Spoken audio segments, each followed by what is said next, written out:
Laurent Gbagbo nous a prévenus à travers Kokoko, c'est Gbagbo, le grand meeting de Yopougon, pour tous les avertis. Il y avait un message voilé du président ou de Laurent Gbagbo au président de l'AES. Il ne dit pas, je vous invite à vous joindre à moi pour chasser Ouattara du pouvoir. C'est pas ce qu'il dit. Parce que quand vous écoutez l'intervention, il a commencé d'abord par demander aux gens de ne plus dire petit moussi. D'accord? Voilà. Mais, s'ils sont attaqués, ils ont le droit. C'est la légitime défense, ils ont le droit de répondre. Mais petit moussi, il n'a qu'à laisser ça. Donc, mais ça déjà, c'était un premier message que les gens n'ont pas compris. Quand Babou Laurent dit, je vais vous faire revivre ça, je vous en prie, permettez-moi de remonter rapidement à Babou Laurent pour vous faire écouter ça, parce que je vais vous faire écouter ça. C'est important. On va écouter ça d'abord. Je voudrais vous remercier d'être aussi nombreux. Mais je voudrais d'abord remercier. Il a une façon, c'est un sage.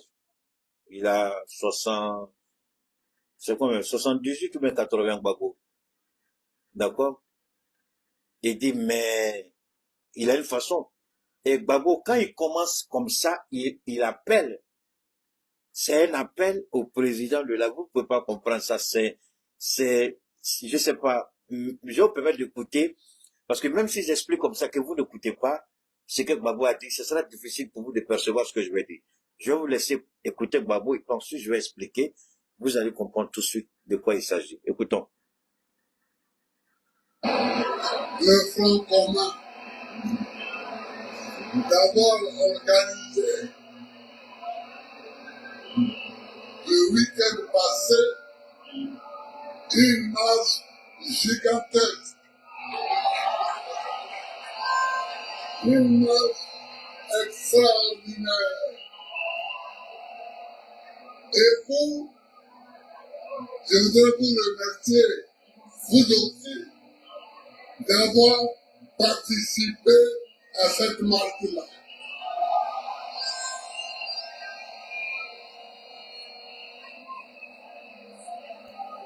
Mais avant de continuer,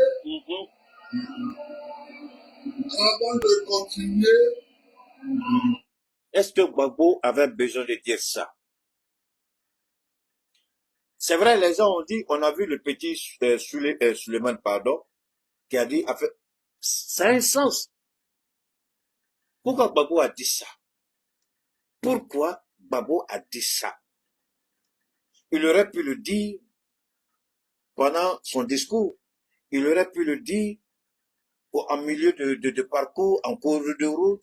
Il aurait pu banaliser ça et puis le dire comme ça. Mais pourquoi il a voulu que ce soit fondamentalement au début? Et il a insisté. Pourquoi? Pourquoi? Et pourquoi? Inversons les rôles. Si c'était Blaise Compaoré qui était au pouvoir aujourd'hui, Gbagbo Laurent n'allait jamais dire ce qu'il va dire tout à l'heure. Si c'était un autre président, Gbagbo Laurent n'allait jamais dire ce qu'il va dire tout à l'heure. Écoutons-le. Écoutons bien. je voulais soulever un petit problème. Un tout petit problème. Mais il dit petit. Ce n'est pas En réalité, quand il dit petit, c'est pas un petit. Je vous ai dit, Gbagbo était un as de la politique. Et souvent, ces dinosaures-là, quand ils disent petit, attention, en réalité, ce que la bouche dit, c'est le contraire de ce qu'il pense. Ce n'est pas petit, c'est important. Si c'était petit, pourquoi il commence son discours avec? Si c'était petit, pourquoi il marque un arrêt aussi important? C'est parce que ce n'est pas petit. Il commence avec ce que c'est important. Ce n'est pas petit. Dans le langage, il a dit petit pour amener ceux qui sont en face de lui à dire, attention, le président va parler. Mais quand il dit petit, c'est pour les amener à banaliser, mais tout en retenant ce qu'il va dire. Banaliser, mais gardez ça en esprit. Banaliser, n'oubliez pas. Banaliser, comprenez ce que je veux dire. Écoutons. Je n'ai pas aimé. Alors pourquoi quelque chose qui est petit, et puis lui dit je n'ai pas aimé. Il dit petit, je n'ai pas aimé. Mais si c'est petit que tu n'as pas aimé, pourquoi tu en parles alors? C'est qu'en réalité, ce n'est pas petit. C'est qu'en réalité, il n'a pas apprécié.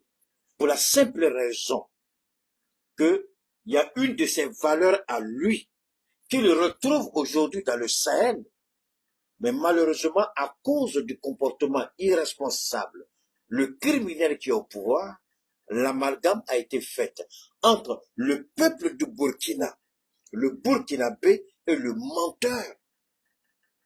Parce que quand il dit petit Moussi, ceux qui ont dit ça, ils n'ont pas dit de façon, c'est pas le Burkina qu'ils attaquent. Ce n'est pas que j'ai un problème avec le Burkina. C'est parce que l'idiot qui est président, usurpateur de nationalité, usurpateur de pays, voleur, donc il s'attaque à lui, mais en utilisant la mauvaise expression. C'est pourquoi Gbagbo sort pour rectifier, pour dire non, c'est un petit problème, mais je n'ai pas aimé. Donc en réalité, c'est pas un petit problème. Si c'était petit, là, pourquoi il va dire je n'ai pas aimé, il va passer sa route. Gbagbo va dire je n'ai pas aimé quelque chose. Combien de choses vous connaissez dans la vie, Gbagbo va dire je n'ai pas aimé, et puis il va en parler dans un grand meeting comme celui du samedi passé. C'est que ce n'était pas petit, c'était extrêmement important. Quand vous avez chanté, quand vous avez dit que vous alliez installer Gbagbo au pouvoir et que le petit Moussi aille chez lui. Mais non,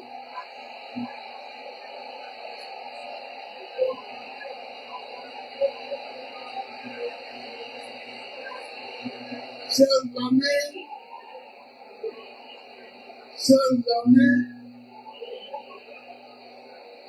ne répétez pas ça.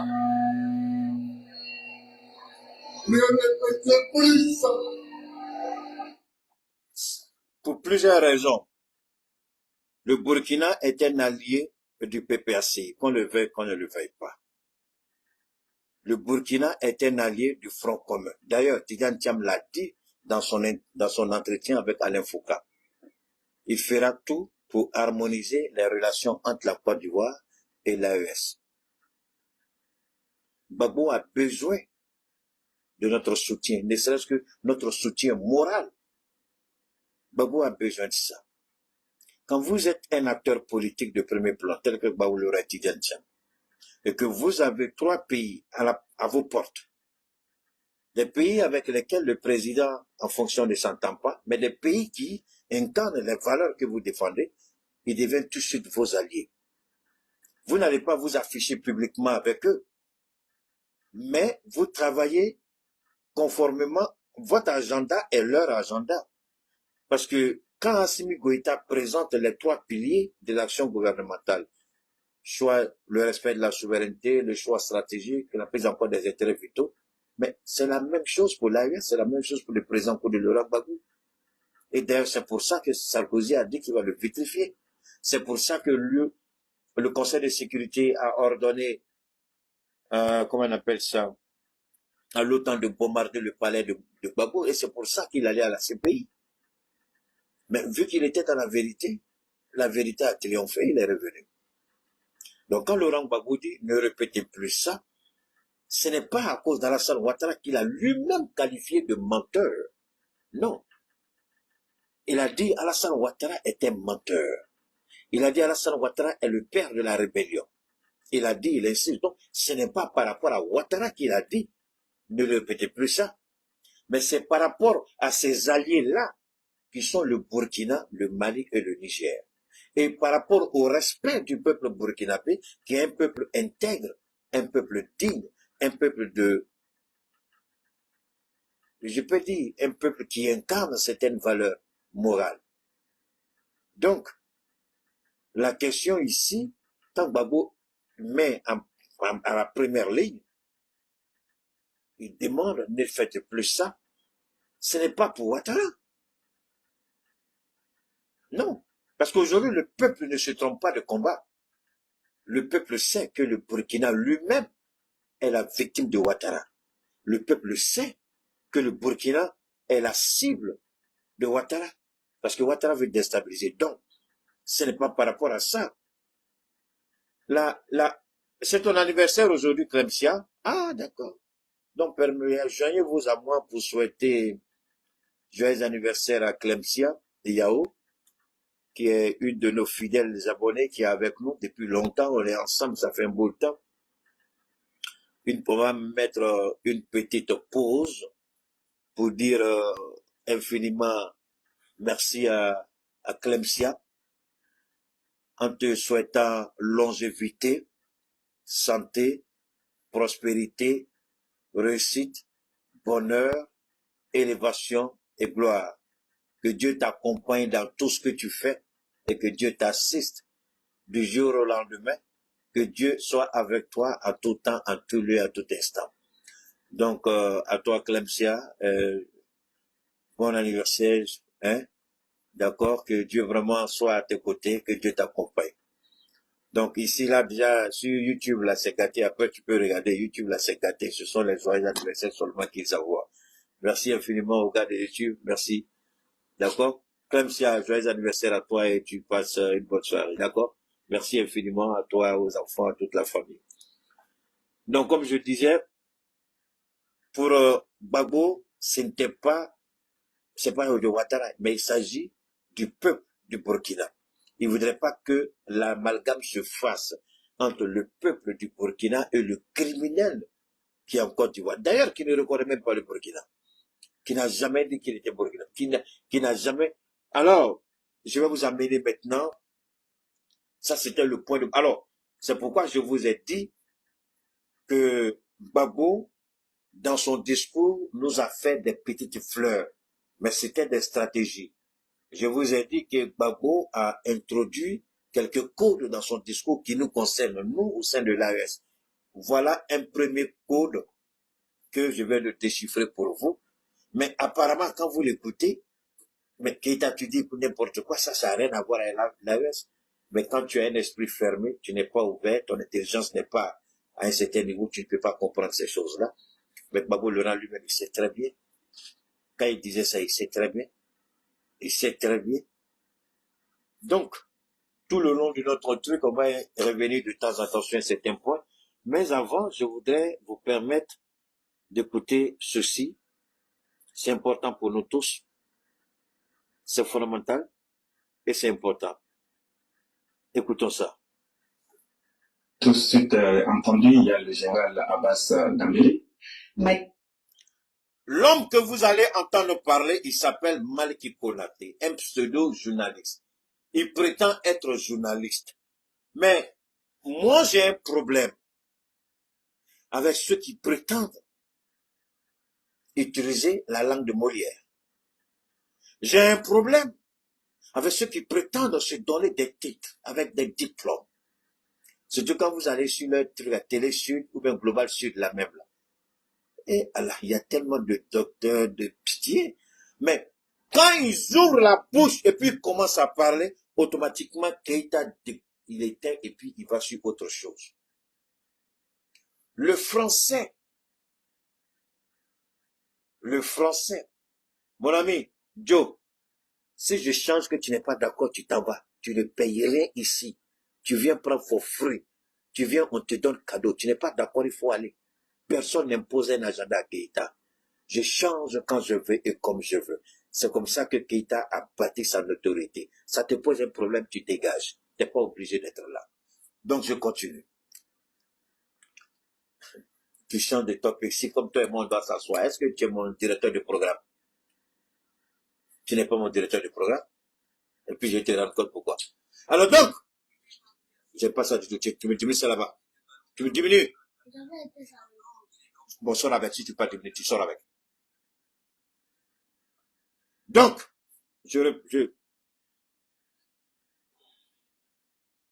donne-moi ici, voilà. Laisse ça. Tu touches pas ça. Donc, je répète.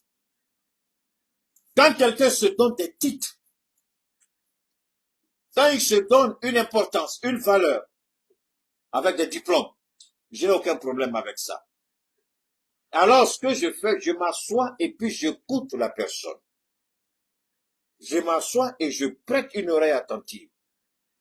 Ce soi-disant Maliki Konaté, pathétique, pitoyable, il parle en français. Alors, moi, vous savez, moi, j'aime l'excellence quand je fais mes choses. Vous écoutez le français du petit, vous vous posez la question, mais attendez, c'est celui-là, on dit, il est journaliste. Un journaliste qui a un problème d'articulation, qui a un problème d'expression, qui a un problème pour parler correctement le français. C'est un journaliste. Quelqu'un qui n'est pas à la hauteur. Bon. Ça, c'est des idiots que moi j'avais classifiés il y a longtemps comme étant des êtres nuisibles à ne pas écouter. Alors, comme la jeune française utilise même les merdes, même les tas d'ordures, juste pour nous salir, de temps en temps, il est important que nous aussi, on donne de la voix, qui comprennent que nous sommes là, nous comprenons, nous entendons et nous réagissons. Ce petit, il n'y a pas plus grande malédiction que d'être manipulé par une puissance étrangère qui veut attaquer ton pays. C'est pourquoi quand je dis souvent bâtard, comprenez bien, voilà ici un prototype de celui que j'appelle un bâtard. Pas le bâtard biologique, il connaît son papa, il connaît sa maman, mais c'est un bâtard parce qu'il ne reconnaît pas son pays. Il ment, il trahit, il manipule. Mais ce qui est malheureux, c'est que le narratif même qu'il tient pose un problème. C'est vrai, à l'époque, quand il fuyait le Mali, avec cette affaire de Mourala, quand il fuyait le Mali, avec cette affaire de Moura, il n'était qu'un petit médiocre, ridicule, petit gars qui voulait se donner une importance que j'ai dit, attention, vous les Maliens, vous écoutez quelqu'un encore comme ça, c'est pourquoi souvent j'ai un problème avec les Maliens. Vous savez, le Malien, il a un sérieux problème de complexe. Quand quelqu'un parle de vous, le Malien se court, dans le complexe est rapide, je vois ça matin, midi, soir. Mais voilà une merde comme ça il n'a aucun bagage. Mais seulement, il a profité de certaines relations pour faire tel ou tel documentaire et on a cru qu'il était bon. J'ai dit, si c'est lui là, vous appelez journaliste au Mali et à la Ate Sabali, est-ce que vous ne devez pas encore rechercher celui qu'on appelle journaliste? Parce que si c'est lui là, à cause de Dieu, je vous appelle à arrêter ça. Il n'en vaut pas la peine. Donc quand l'affaire de Moura a commencé et que nous avons décidé, il a fui. Il a fait semblant d'aller à une conférence de presse à Dakar et de Dakar, il allait à Paris. Mais puisque c'est la France qui l'avait manipulé, donc ils ont tout arrangé. Ça, c'est l'affaire de Moura. À l'époque, il n'y avait pas encore une cellule chargée de la cybercriminalité. Alors c'est pourquoi je voudrais interpeller aujourd'hui encore le procureur de la cybercriminalité. De très bien écouter les propos de Malik. J'interpelle une fois de plus le procureur de la cybercriminalité. Serge Daniel, c'est un petit bâtard qui ne m'intéresse pas. C'est un raté, c'est un pervers, un dévergondé. Lui, on le chasse toujours. Lui, n'a même pas honte. Il n'a aucune dignité. Il va dans un pays, il fait des bêtises, on le chasse. C'est pas le Mali seulement où il y a beaucoup de pays qui ont chassé cette même appelée chasse. Donc, il n'est pas dans mon programme. Un raté comme lui, je ne perds pas mon temps pour parler de lui. Je demande au procureur de la cybercriminalité d'écouter de près ce que Malik dit. Les propos de Malik sont tendancieuses, dangereuses. Les propos de Malik créent la confusion Et ce que le renseignement a révélé dans l'information qui a été donnée, créer le doute au sein de la chaîne de commandement. Et Malik a été mandaté à ce sujet. Voilà ce qu'il dit. Malik Konaté, bonsoir et merci d'être avec nous. Tout d'abord, que pouvez-vous nous dire sur le profil des personnes arrêtées? D'abord, comme vous... Regardez bien la question. Hein? Alors, je vais vous donner une technique aussi pour comprendre ce qui se passe sur les plateaux de télévision, pour avoir fait quand même des écoles de journalisme, hein? Même si c'est pas... Je vais vous donner quand même. Il y a le rédacteur en chef, il y a le chef du plateau, d'accord? Généralement, le journaliste ne vient pas lui-même avec sa feuille, et puis là, c'est pas eux. Non, non, non. Il y a un rédacteur en chef qui fait tout ça. Et si vous avez un invité qui doit passer, l'invité est briefé sur les questions qu'on va lui poser. Donc, tout ce qu'elle a ici, là, regardez bien comment la question, elle commence la question.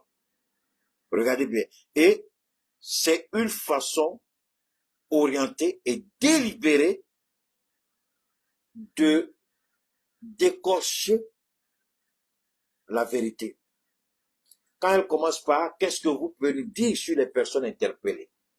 Mais avant de dire quelque chose sur les personnes interpellées, quel est le décor qu'elle a présenté? C'est comme si ces gens-là ont été arrêtés contrairement à tout ce qui a été dit. Alors que l'État du Mali a donné des raisons suffisantes, des preuves à l'appui, mais tout ça, c'est pas leur problème, puisqu'ils ont un agenda. Donc, des gens comme Malik, la malédiction, Malik le raté, le petit bâtard, qui passe son temps à dénigrer son pays, que Dieu te maudisse et que tu ne sois rien dans ta vie de merde, petit bâtard appelé Malik raté. Tu t'attaques à ton pays, tu mens. La version des autorités, c'est pas ton problème. Tu donnes ta propre version parce que là, tu es fait affaire. Ce que tu oublies, petit, va demander à Jean Bébel Bokassa dans sa tombe. Tu vois, des cracheux comme ça, là, la gueule puante, il croit qu'il connaît quelque chose. Va demander à Bokassa, qui était même invité à l'Élysée, qui était l'ami de De Gaulle, de Chirac. Enfin, pas Chirac, pardon. De Gaulle, et puis qui encore là, il y avait ces présidents, quand ils voulaient l'argent, le diamant de la Centrafrique allait où? Va demander à Jean Bébel Bokassa. Va demander, même pas Blaise Compaoré, hein, au frère de Blaise Compaoré, c'est-à-dire François Compaoré, qui aujourd'hui ne peut plus rentrer en France. Va demander à la famille de Mobutu Sese Seko, qui ne peut plus rentrer aujourd'hui en France. Vous êtes pathétique et pitoyable, vous qui servez la France pour salir vos pays. Vous croyez que la France là-bas vous le reconnaître? Mais les bêtises que vous faites. Alors, on continue. Tout de suite entendu, il y a le général Abbas Dambélé, qui était gouverneur de la région de Mopti, avant d'être limogé et ensuite arrêté il y a quelques jours de cela. Mais bien avant, il a été quand même le premier commandant des forces spéciales du Mali. Il a été avec ses hommes à Kona. Si aujourd'hui nous parlons du Mali, de l'existence du Mali, nous parlons aujourd'hui que le djihadisme a été combattu aujourd'hui, ils ne sont plus dans les grandes villes de Tombouctou, de Gao, depuis 2012, c'est grâce à cet homme-là. Parce que lui, avec ses hommes, ils ont quand même combattu à Kona, parce que les djihadistes ont pris d'assaut. Ils voulaient descendre sur Bamako. Mais à l'arrivée à Kona, ils ont trouvé quand même les hommes d'Abbas Dambélé, et aussi, avec ces hommes, ils ont combattu avec d'autres hommes. Et après, Je vais m'arrêter là un peu. C'est ça, c'est ce que la presse française veut. Ça, c'est la propagande. Alors, on dit, il a combattu à Kona. Mais le Mali lui est redevable. C'est pourquoi il est général. D'accord? Le Mali lui est redevable. Le Mali lui dit merci. Mais alors, est-ce parce que Assimi Goïta, tu vois, le bâtard, quand il parle, il ignore complètement Assimi Goïta. Il parle de Kona en 2012. Pourquoi le petit bâtard veut trafiquer l'histoire du Mali? On n'est pas heureux de le dire parce que on nous a mis dans une position de dépendance. Alors, comme le petit bâtard est mal élevé, tellement il est intoxiqué, il est sur les plateaux de télé, moi je suis dans mon pays, je suis dans le Mali, je vais le regarder. S'il n'est pas d'accord, qu'il laisse se faire voir où il veut. Si les garçons n'ont qu'à venir au Mali, je l'attends. Lorsque Alpha Oumar Konaré est arrivé au pouvoir, qui a démantelé l'armée malienne? C'est le régime d'Alpha Oumar Konaré. Le bâtard n'en parle pas. Qui a détruit les blindés du Mali? Quand Oumar venait au pouvoir, le Mali avait combien d'avions à sa disposition? Combien de blindés? L'armée malienne en Afrique de l'Ouest, à l'exception du chiffre pléthorique du Nigeria, l'armée malienne était la plus puissante en Afrique de l'Ouest quand Moussa Traoré tombait. Qu'est-ce qu'ils ont fait du pouvoir? Qu'est-ce qu'ils ont fait de nos armes? Quand ils ont envoyé leur histoire de démocratie, qu'est-ce qu'ils ont dit au pouvoir? Qui selon eux étaient démocratiquement élus. Merci beaucoup Valérie jusqu'à Destin. Merci beaucoup à Traoré. C'est le nom que je cherchais. Merci à toi. Qu'est-ce qu'ils ont fait? Qu'est-ce qu'ils ont fait? Ils ont dit à Alpha Oumar Konaré, on ne peut pas aider le Mali parce que les équipements du Mali vont absorber tous les prêts qu'on va vous donner. Leur entretien est énorme. Donc, pour qu'on puisse vous faire des prêts, et pour ne pas que ces prêts-là participent à l'entretien de vos engins, des engins dont vous n'avez plus besoin, faites la paix avec le Nord et nous, on vous donne l'argent tout de suite. Pourquoi le bâtard là qui se dit journaliste, il n'a pas cette intelligence historique de rappeler les faits? Bâtard que tu es. Rappelle ça aux gens. Donc, ça n'a pas été fait. Ils ont détruit l'armée malienne. Démantelé l'armée malienne. Plus de blindés, plus de chars, plus d'avions, plus d'hélicoptères. Mais qui l'a fait? Parce qu'il y avait un plan diabolique qui a été préparé. Mais pendant ce temps, on a laissé le Mali se berner d'une illusion de démocratie. Mais entre-temps, on a dit aux rebelles, il est temps de vous former, mais sous radar, allez en Libye et intégrer l'armée de Kadhafi pour recevoir toutes les formations. Ils intègrent l'armée libyenne. Ils sont formés, bien entraînés, mais ils savent, ils ont un objectif. Ce n'est pas de rester dans l'armée libyenne. Ils doivent revenir un jour au Mali, réclamer le Nord. C'était préparé avec le renseignement français, minutieusement. Ils ont pris leur temps. Le bâtard analphabète qui se dit journaliste, il ne connaît pas ça. On a attendu. Et le même général Moussa Traoré a entendu, quand lui, Konaré finit son pouvoir, ATT arrive. Attention, écoutez très bien. Puisque le bâtard n'a pas eu la décence morale de rétablir les faits, il nous parle de Kona, mais avant Kona, que s'est-il passé? Avant Kona, il y a eu des événements. Il faut les rappeler. Il s'agit de mon pays. Je ne peux pas permettre à un bâtard comme lui d'aller mentir sur le plateau de télévision. Avant Kona, il y a eu quelque chose. S'il y a eu Kona, c'est parce qu'il y a eu quelque chose. Quelque chose n'a pas marché. Et c'est ce qui justifie ce qui s'est passé à Kona. Mais attention, avant de parler de Kona, on va parler de l'intervention aussi de l'armée française. Ce n'est pas Kona qui les a empêchés de descendre au Mali. Bâtard, il ne peut même pas reconnaître ça aussi. Donc, ATT arrive, il fait son premier pouvoir. En tant que militaire, il se rend compte de la délicatesse du sujet. Si un jour le Mali est attaqué, le Mali n'a rien. Qu'est-ce que le Mali va faire? Puisque lui-même, ATT, il a contribué à la destruction de l'armée malienne. Puisqu'il aurait pu s'opposer au président, même si il ne le fait pas. Et pourtant, il a laissé l'autre faire.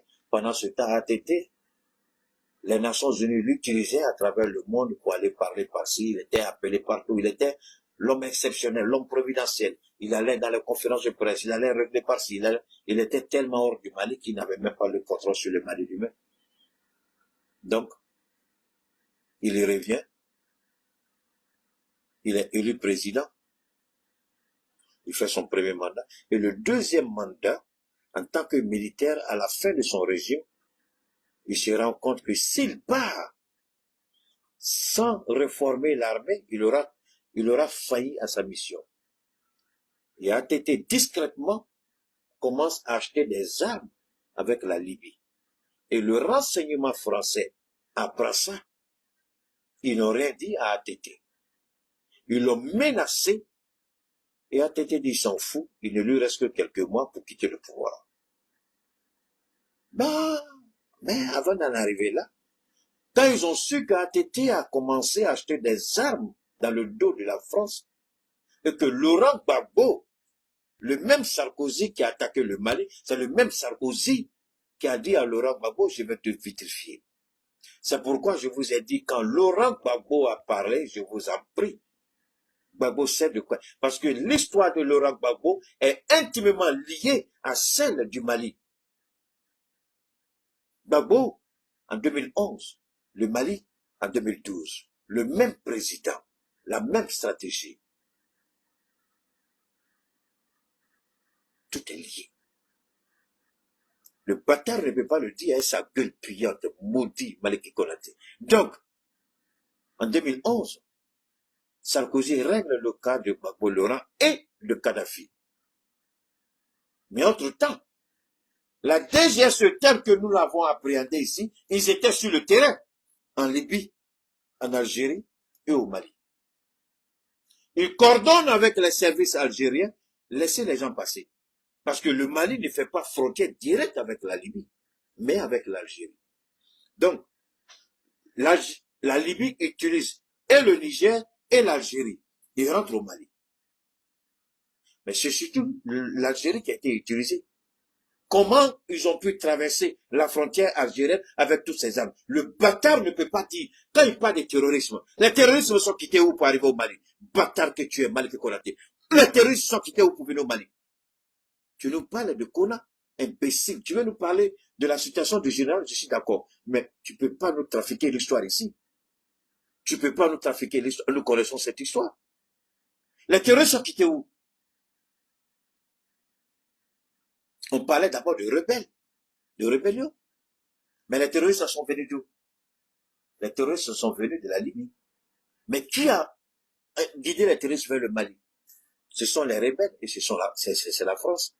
Avec qui? Avec l'Algérie. Et le président qui était au pouvoir à l'époque au Niger. C'est comme ça qu'ils sont entrés avec ces armes lourdes. Puisque l'armée malienne décapitée n'avait pas d'armes lourdes, n'avait pas de blindés. L'armée malienne n'avait pratiquement rien. Tu aimes ton pays comment si tu n'as rien pour te défendre, tu vas faire quoi? Tu as oublié de fuir devant la puissance de feu de l'ennemi. C'est ce qui s'est passé. L'armée malienne n'avait pas les moyens pour contrer la puissance de feu des terroristes et des rebelles. C'est ce qui a expliqué leur descente fulgurante en 2012 jusqu'au centre. Et ils se sont rendus compte qu'ils ont mal fait. Automatiquement, qu'est-ce qui s'est passé? C'est John Kounda qui a négocié avec Alassane Ouattara, qui a tout de suite appelé Sarkozy, non, François Hollande, Sarkozy n'était plus là, qui tout de suite a coordonné avec François Hollande, qui demande au détachement français. L'armée française n'a même pas fait décoller ses avions de la Côte d'Ivoire, alors que la Côte d'Ivoire était plus proche du Mali que du Tchad. Mais c'est à partir du Tchad qu'ils ont fait décoller les avions. À l'époque, Idriss Déby vivait encore, pas le fils. Donc, on fait décoller les avions du Tchad, automatiquement, ils viennent à la rencontre des terroristes et puis ils frappent. C'est là le Damien, là. Le premier soldat français tombe, Damien. Et l'idiot nous parle de Kona, que c'est le général là qui a fait ça. Le général avait quel moyen pour arrêter les terroristes? Il avait quel équipement pour arrêter les terroristes? C'est la France qui est intervenue pour les neutraliser. Puisque ce sont les éléments de la France, elle était obligée, puisque c'était pas François Hollande, mais c'était Sarkozy. Donc Hollande est venu réparer les bêtises de Sarkozy. C'est ça le problème avec la démocratie. Un président vient, il mélange tout. L'autre président vient, l'autre président vient, il faut qu'il répare les bêtises de l'ancien. Voilà le problème. Alors, voilà la réalité. Quand ce bâtard va s'asseoir devant, sur un plateau de télévision TV5 pour raconter sa vie de merde, mais pourquoi il ne rentre pas dans la genèse? Oui, si les soldats terroristes ont été tués à Kona, c'est ce général-là. Maudit que tu es, bâtard que tu sois. Pourquoi tu n'expliques pas comment ça s'est passé? Pourquoi tu ne rentres pas dans les faits? Pourquoi tu n'expliques pas la réalité? Pour que le monde comprenne bien. Parce qu'il ne pouvait pas dire que c'est la France qui a dit, tu es sur le territoire français. Et c'est toi qui as dit que c'est la France qui a envoyé les terroristes au Mali. Dangadé. Pourquoi tu dis pas ça? Qui a fait entrer les terroristes au Mali? C'est pas la France. À travers qui? À travers l'Algérie. Tu dis que tu es journaliste et puis tu es malhonnête. Tu ne peux même pas expliquer les faits. Tu es malhonnête et tu ne peux même pas expliquer les faits. Tu es malhonnête et tu ne peux même pas regarder l'histoire en face. Tu es malhonnête. Tu peux détester ton pays jusqu'à ce point. Tu peux être aussi sale jusqu'à ce point. Mais ça, c'est une merde, une canaille. Pourquoi tu ne dis pas la vérité? Dis la vérité. Tout le monde la connaît. Donc, c'est l'armée française à la demande de Ouattara qui était le président de la conférence des présidents de la CEDEAO. Et c'est au nom de la CEDEAO qu'il a demandé à la France. Mais la France avait refusé. La France dit, le Mali avait dit, on veut un soutien aérien et renseignement.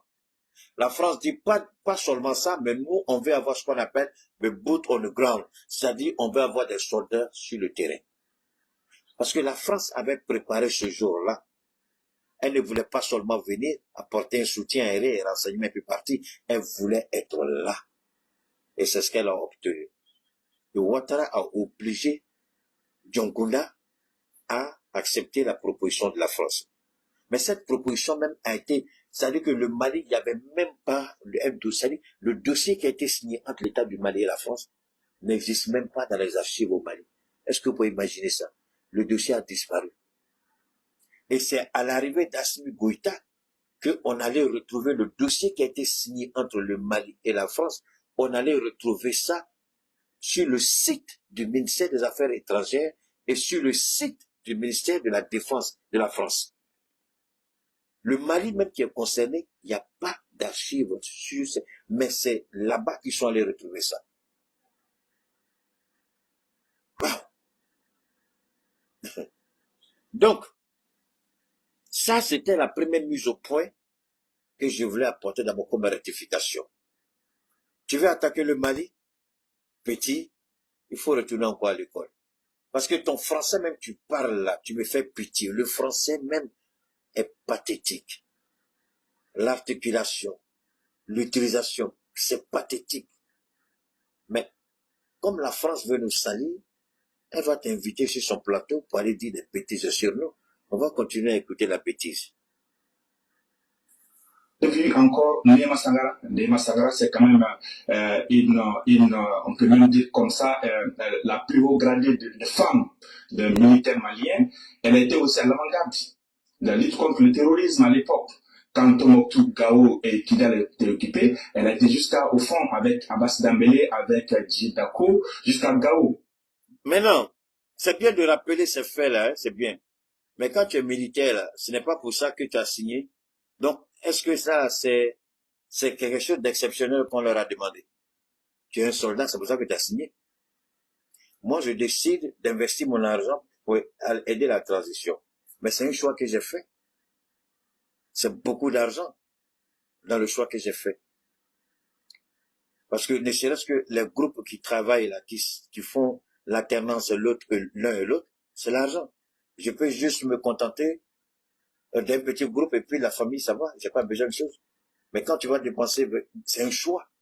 Donc quand vous avez signé sous le drapeau, c'est bien de rappeler ces choses-là, mais ce n'est pas un privilège, c'est pas un cadeau qu'elles ont fait au pays. C'est leur travail qui leur a demandé cela. Mais quand tu rappelles le djihadisme, ceux qui ont fait entrer le djihadisme au Mali, c'est dans leur pays que tu es. Mais tu ne peux pas avoir le courage de le dire en face d'eux. Les bêtises que vous, Français, vous avez fait, c'est votre bêtise là que ces deux généraux-là essayaient de réparer au Mali. Il ne peut pas dire ça. Il ne peut pas dire sur un plateau de télé, c'est parce que c'est vous qui avez entraîné le terrorisme au Mali, et c'est les deux là. Il ne peut pas dire ça. Il n'a pas cœur de dire ça. Et c'est ça qui est pathétique. Images.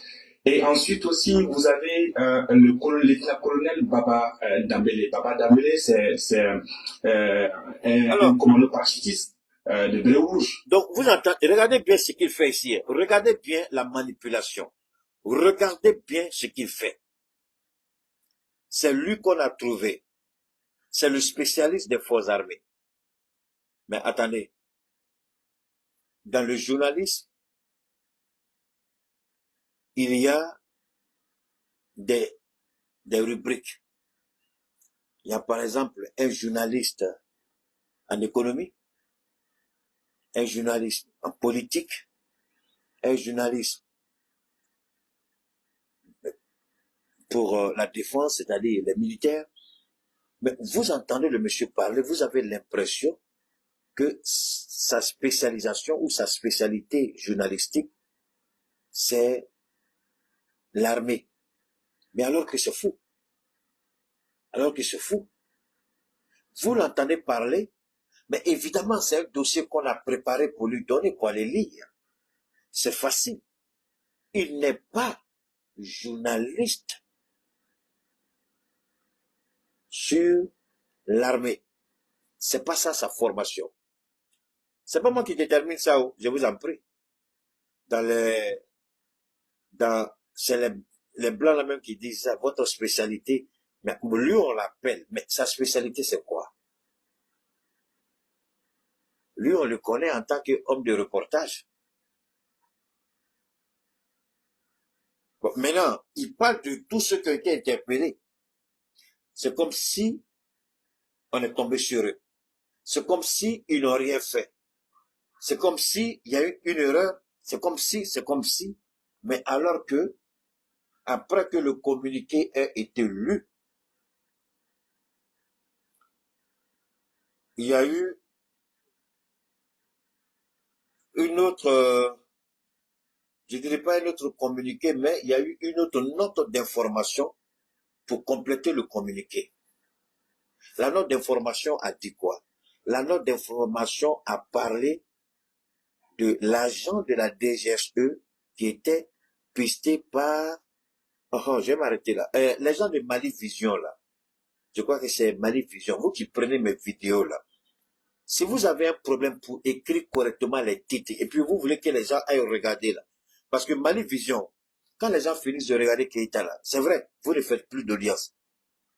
C'est seulement la force de l'AES, quelque chose comme ça, là, qui quand elle entoure un public, quelque chose de Keïta n'est pas, c'est parti. Ça se vend comme un petit pain. Mais Mali Vision, les titres que vous mettez là, faites beaucoup attention, sinon je vais m'énerver et je vais vous interdire d'utiliser mes vidéos. Vous écrivez n'importe quoi. Ils écrivent la DGSE malienne. Moi, je vous ai déjà dit qu'au Mali, il y a DGSE malienne, ça veut dire quoi? Ce que vous allez faire, Mali Vision là, DGSE malienne, ça veut dire quoi? Au Mali, c'est la DST. Et non, ça frôle, c'est la sécurité d'État. DST, c'est la Côte d'Ivoire. La DST, c'est la France.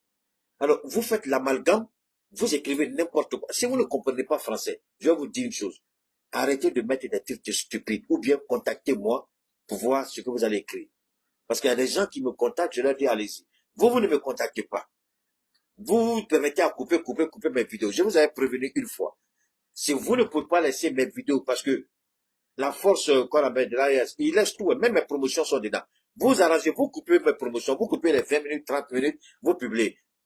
Si vous n'arrêtez pas, je vais vous reporter au niveau de YouTube et ils vont bloquer votre compte. Si vous n'arrêtez pas. Je vous laisse utiliser mes trucs, mais faites-les de façon intelligente. Parce que c'est sur Facebook. C'est pourquoi je regarde Facebook ici. Parce que moi, là, quand je finis de publier sur YouTube, là, les gens ne veulent même pas y regarder pour vous. C'est pourquoi quand vous publiez là, vous allez faire 5 jours, vous allez voir peut-être 1000 personnes qui ont regardé. Mais le même jour, quand moi j'ai fini, déjà, c'est peu de 30, 40 000 personnes qui ont regardé. Donc, ils vont le regarder encore ce que vous avez fait, pourquoi. Mais c'est pas ça mon problème. Mon problème, là, les titres que vous mettez là, réfléchissez bien. Vous comprenez pas français? Posez la question aux gens qui sont autour de vous. Keïta a dit ça, est-ce que, quand vous, parce que vous mentez sur moi. La DGSE malienne, depuis quand moi j'ai dit qu'il y a une DGSE au Mali? Depuis quand? Pourquoi vous mentez? Et puis, si vous n'allez pas ratifier là, allez supprimer la vidéo, allez changer le titre. Mali Vision, je vous préviens, allez changer le titre. Sinon, vous allez regretter. Vous écrivez n'importe quoi. Est-ce que c'est moi qui vous ai dit DGSE Mali? Vous avez vu ça où? C'est moi qui vous ai dit qu'il y a DGSE au Mali. Puis vous écrivez des bêtises comme ça. C'est mon nom, vous les gâtez. Si vous n'allez, je vous donne le choix de rectifier ça. Vous ne le faites pas, je vous signale. Et on bloque, on vous fait sortir de YouTube. Parce que c'est un mensonge. Et si vous n'arrêtez pas, je porte plainte auprès de la cybercriminalité contre vous. Ça veut dire quoi ça? Écrivez la truc correctement. Vous allez mentir sur les gens comme ça. Si vous n'arrêtez pas de mentir, je contacte YouTube et je contacte la cybercriminalité au Mali. Vous allez voir ce qui va se passer. Pour le moment, je me tais, je vous laisse. Faites bien votre travail. Sinon, je vous crée tous les problèmes du monde. C'est facile, hein, je vous dis ça. Vous allez écrire n'importe quoi sur moi. Ça veut dire quoi? Alors donc, on revient pour dire, au niveau de ce monsieur-là, c'est malheureux et c'est pathétique. C'est malheureux et c'est regrettable. Il est tellement malhonnête. Donc, ils vont prendre chaque personne. Et c'est ça c'est la symbolique de la déstabilisation. On appelle quelqu'un qui va commencer. Donc, quand vous écoutez ce qu'il dit, c'est comme si c'est des hommes de valeur. C'est comme si c'est des hommes dangereux. C'est comme si c'était des hommes intègres. C'est comme si c'est des véritables soldats. Et puis, on les a arrêtés sans motif. Voilà l'objectif recherché. C'est pourquoi on l'a appelé pour qu'il parle de chacun d'eux. Il y a quelque chose qui a été préparé, on lui a donné, il a piché et puis il répète comme un idiot. C'est ça l'objectif. Montrer que les gens qui ont été arrêtés sans fondement. Merci pour les 5 €. Merci infiniment, YouTube. Ah, il y a déjà combien? Vous avez déjà 11 €. Oh wow, merci pour les 16 €. Merci infiniment. Vous savez, il y a tellement, je sais pas, cela fait maintenant 1000 €, je ne suis même pas allé récupérer l'argent là. À peu près 1000 € déjà là-bas, je ne suis même pas allé récupérer. Wow. Merci infiniment les gars. Alors, donc, il cite les noms, il parle de ceci, il parle de cela, mais, ce qu'on a dit là, est-ce que c'est vrai, est-ce que c'est faux?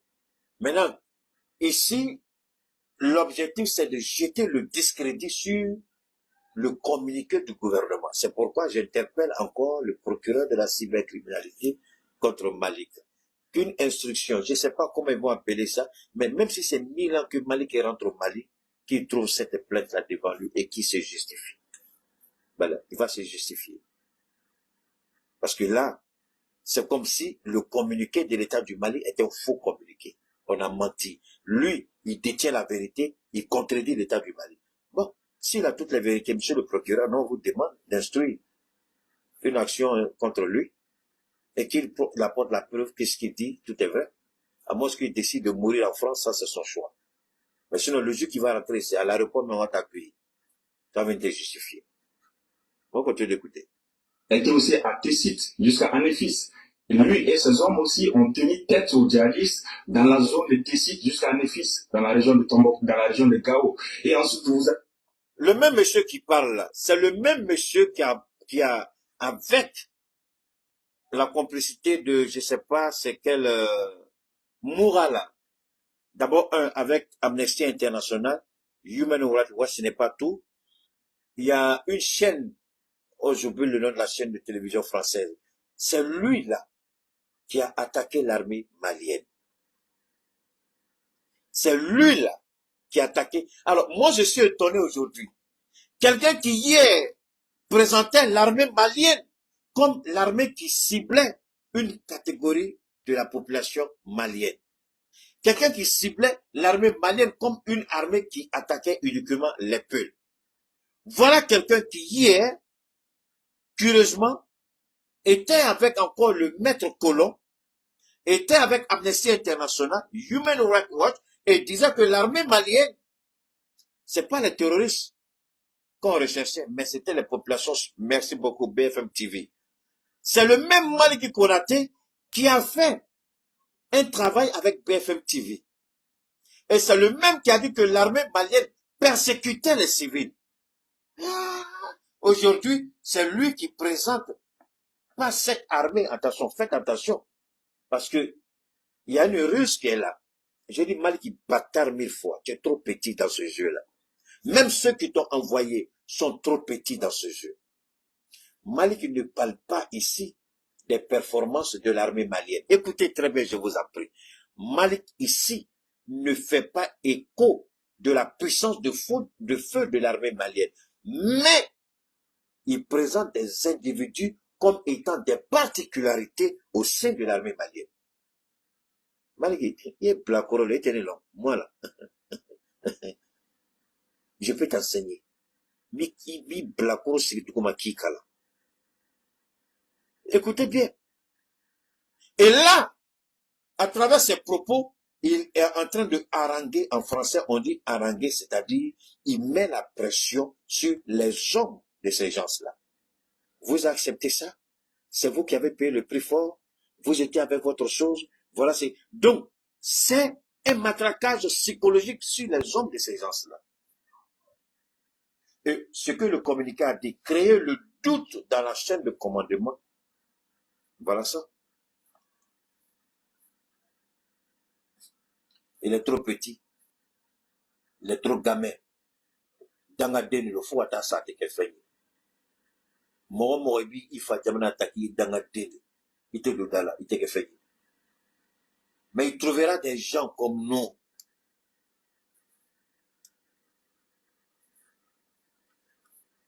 Bâtard, Yamogote, Yamadou, Iwulude, Judrabonga, Veteretila, imbécile que tu es. Sors de mon direct. Allez, sors. Dans la denne. Faut aller te faire voir ailleurs. Donc, voilà la vérité qu'il y a là. Voilà la vérité qu'il y a. C'est simple. On continue. On continue. Suleiman Diop, qui est un militaire cardiologue aussi, qui a été arrêté parmi ces gens-là. Et vous avez Kodjo, qui a été radié, Yakuba Kodjo, qui a été radié en 2021, et qui faisait aussi partie des hommes de Abbas pendant la bataille de Koulan. Donc, pour dire tout simplement que tous ces gens qui ont été arrêtés aujourd'hui, ce sont quand même des figures emblématiques au sein de l'armée malienne. Parce que quand on est... Figure emblématique. L'armée malienne n'a pas commencé avec eux. L'armée malienne ne finira pas avec eux. Moussa Traoré fut une figure emblématique avant de prendre le pouvoir. ATT fut une figure emblématique avant de prendre le pouvoir. Sanogo et autres. Il parle de tout cela, mais ce qui est malheureux, c'est qu'il ne parle jamais de la bataille qu'Assimi Goïta a livrée. Il ne parle pas que Assimi Goïta a été arrêté avec ses hommes. Il ne parle pas de ces 5 hommes-là, enfin les 5 colonels devenus généraux, ceux-là avaient été arrêtés, étaient sur le point d'être exécutés. Par un coup de grâce, Dieu a épargné leur vie. Il y a eu des interventions, je n'ai pas tous les éléments, mais Dieu est intervenu, leur vie a été épargnée. Mais quand tu parles d'Abbas, Abbas n'a rien fait d'extraordinaire que Assimi Goïta n'a pas fait. Tu parles de la femme, je vous l'ai dit la dernière fois, si j'ai été choqué, c'est d'entendre que cette femme-là est dedans. Elle a toujours été avec le chef d'état-major dans les différents théâtres d'opération et dans les différentes régions militaires. Elle a toujours été là. Et c'est une femme qui donnait toujours conseil aux jeunes filles. Et je vous ai dit, quand elle parle de l'armée malienne, vous restez sans bouche. Vous restez bouche bée sans parole. Vous restez bouche bée. Vous êtes admiratif tellement la dame, elle a la maîtrise de la langue de Molière, tellement elle parle bien. J'ai dit, je voulais croire à tout, mais sauf elle. Le fameux Abbas, je ne le connais pas. Maintenant, on veut nous présenter des hommes, dans tous les cas. Rappelez-vous, mais tout ça c'est malheureux parce que, rappelez-vous, quand l'armée malienne est rentrée à Kidal, j'ai partagé 3 témoignages avec vous. Les 3 témoignages, c'était les chefs des opérations, sur le théâtre des opérations. Ils ont dit qu'ils étaient tenus par le devoir de réserve. quand, pour la première fois, ils ont été confrontés aux terroristes, et que l'armée française, c'est ça qui est malheureux, ce petit bâtard-là. Mais nous avons les témoignages de nos militaires qui sont entrés à Kidal. Ils nous ont expliqué la situation de Moussa Mara. Ils nous ont expliqué la situation de Kona. Ils nous ont expliqué la situation de Moura, bien d'autres localités au Mali. Dans quelles conditions ils travaillaient. Sans armes. Mais le bâtard nous fait croire qu'ils avaient toutes les armes, ils étaient forts, ils étaient forts. Mais nous savions que l'armée malienne n'avait même pas de munitions. Et d'ailleurs, qu'est-ce qui a entraîné le coup d'État de 2012? C'était manque d'équipement, manque de munitions, non? C'était pas ça. Le coup d'État de Sanogo, là, c'était pas ça. C'est parce que l'armée, ils ont dit, et quand les témoignages que je vous ai fait écouter, la plupart étaient en Djoula, et j'ai fait la traduction. Malgré qu'ils n'avaient pas suffisamment d'armes, ils étaient prêts à aller au charbon avec les terroristes. Ils l'ont dit. Et l'armée française est intervenue à plusieurs reprises avec ses avions Rafale et ses hélicos. Pour leur dire, si vous allez plus loin, ils ont même fait des tirs de sommation. Quand les forces de défense, quand nos FAMA voulaient aller, l'ordre est venu de Bamako de ne pas aller. Ils ont dit, on ne peut pas laisser nos hommes, ils sont sous le feu, ils sont en train d'être tués. Mais quand ils ont défié l'ordre qu'ils voulaient partir, vous avez entendu les témoignages de ces hommes. Mais la France a fait décoller ses hélicos et ses avions de combat. Et puis ils ont fait des tirs de sommation. Ils les ont obligés à rebrousser chemin. Le bâtard ne peut pas parler de ça. Il vient, il choisit là des faits qui peuvent... Et là, il pense que ces faits-là vont donner raison. Mais attention, il veut présenter ces hommes-là comme des hommes dont le pouvoir a peur. Mais attendez, pourquoi ils n'ont pas... C'est pas du jour au lendemain qu'ils ont été interpellés. Maintenant, tu as présenté leur bravoure là. Il faut nous expliquer dans quelles conditions ils se sont retrouvés avec l'agent de la DGSE. On sait que l'Occident ne reconnaît jamais lorsqu'un de ces éléments est arrêté. Ils font toujours semblant que c'est pas vrai, c'est pas vrai. Mais après, ils reviennent en bas et puis ils essaient de négocier. Malik, il faut arrêter d'être pathétique.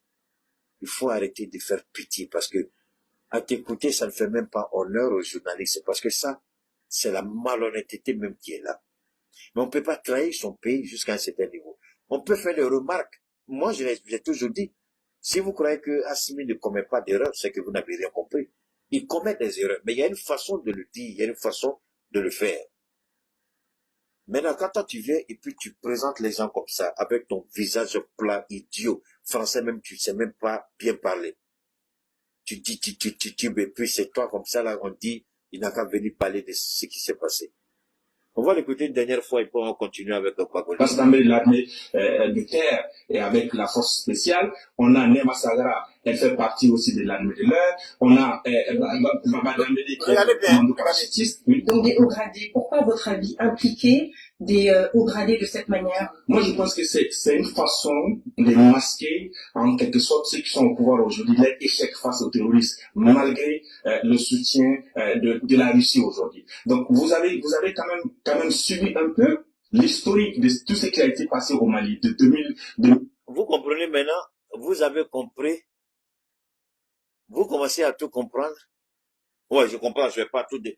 Vous commencez à comprendre. Regardez, ça c'est ceux qui ont le sens des analyses. Il y a des gens qui naissent avec ce don. Le don de comprendre les choses, un don qu'on n'enseigne pas ou qu'on ne donne pas dans les écoles. Je remercie Allah, le Très-Haut, le miséricordieux, il m'a fait grâce de ce don-là. C'est pourquoi j'ai planté le décor. J'ai dit, écoutez-le bien. La manière dont il présente, le choix des mots, comment il présente ces hommes, l'objectif, c'est de ternir l'image de la transition. L'objectif, c'est de Non, il n'est pas complexé, c'est un analphabète. C'est différent d'être complexé. Il vaut rien, il connaît rien, c'est tout. Il n'est pas complexé, c'est un idiot. Alors vous avez vu, il a pris le temps d'abord, armée de l'air, parachutiste commando, force spéciale. Regardez bien les appellations qu'il utilise au sein de l'armée. Ah, lui là, c'est ceci, c'est un parachutiste. Donc, dans son truc, il interpelle chaque corps de l'armée. Parachutiste, paracommando, force spéciale. Il essaie d'interpeller et puis mettre en avant la bravoure de ces hommes parce qu'il a un objectif. Et c'est ça qu'il vient de dire. Donc, on les a arrêtés. Ils n'ont rien fait. Le pouvoir veut masquer son échec. Malgré, bâtard une fois, bâtard 1000 fois, bâtard éternellement. Dangate, Datoni, Tonkunango, Asibi Nyango. Tu es un maudit, Maliki. Ils ont échoué. C'est quoi le terrorisme? C'est quoi on a échoué sur le terrorisme? Le terrorisme aujourd'hui a changé de posture.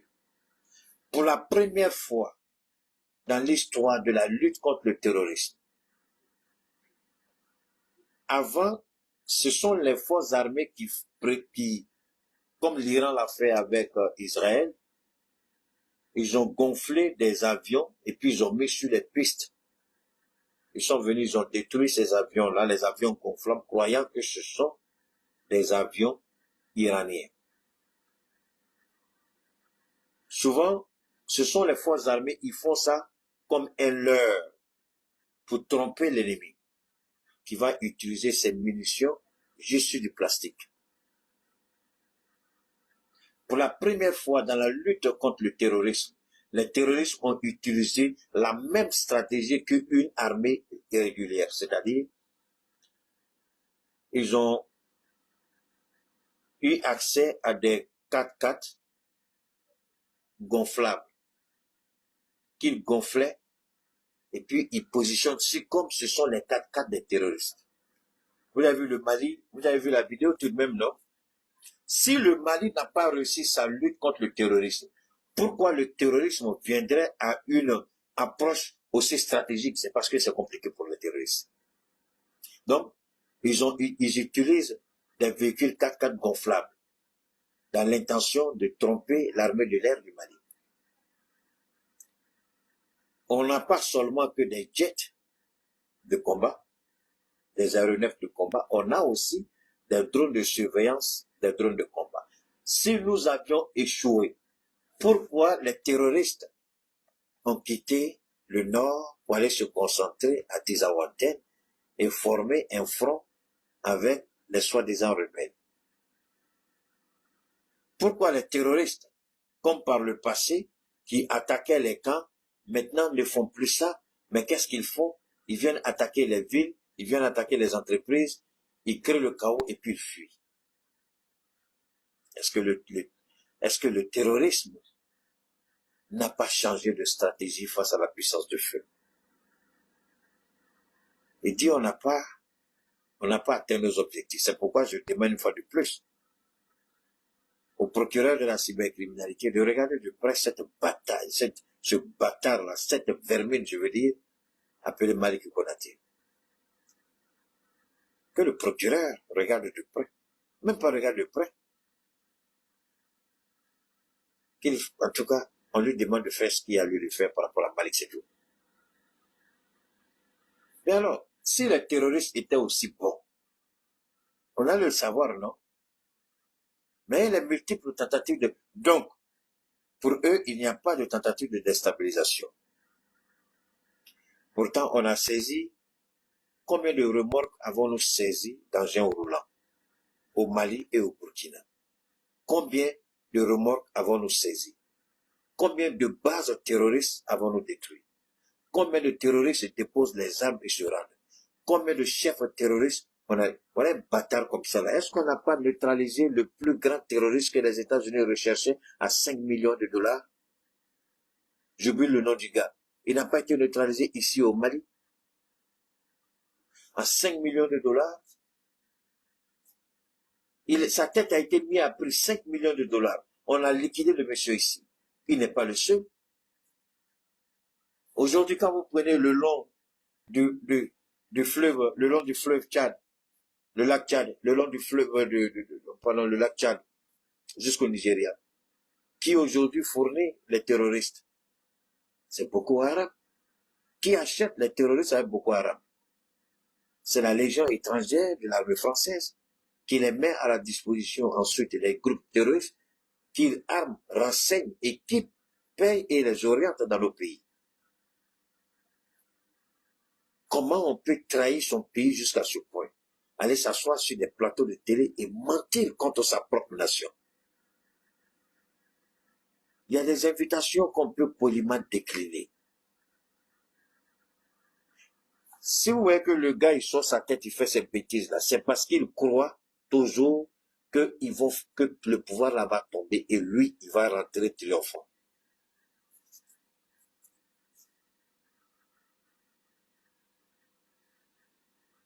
Ça fait honte. Ce monsieur, c'est une vermine, c'est une honte, c'est une canaille. C'est un menteur. Vous n'avez qu'à regarder. Le journalisme, ce n'est pas ça. Si je veux me référer à l'éthique de la déontologie du métier de journalisme. Je répète. Si je veux me référer à l'éthique de la déontologie du métier de journalisme, ce petit bâtard-là, il y a longtemps, il a échoué. La déontologie journalistique exige la transparence et l'équité dans le traitement de l'information. Vous croyez que c'est ce à quoi on a assisté? Je vous ai fait écouter. Vous avez certains de nos gars là qui font des vidéos. Je ne sais pas qui leur a donné cette information. Ils disent que quand ils font passer les vidéos, ils parlent de droits d'auteur. Il y a un petit Guinéen là, et puis il y a un autre Camerounais. Quand lui parle, il danse comme ça là, il y a un truc, il parle. Non, Dieu vous le dit. Mais pour faire passer même les vues, comme moi je le fais, les audios là même, ils ont peur. Il y a quelle affaire de droits d'auteur ici? C'est pas musique, c'est pas chanson. Droit d'auteur là va quitter où? Et il y a des gens qui sont tellement intelligents qui leur disent ça, et puis ils croient à ça. Mais depuis toujours, nous on fait là, on voit pas droit d'auteur sur nous. Il y a droit d'auteur où? Est-ce que les gens ne prennent pas ma publication pour publier? Est-ce qu'ils ne paient pas droit d'auteur?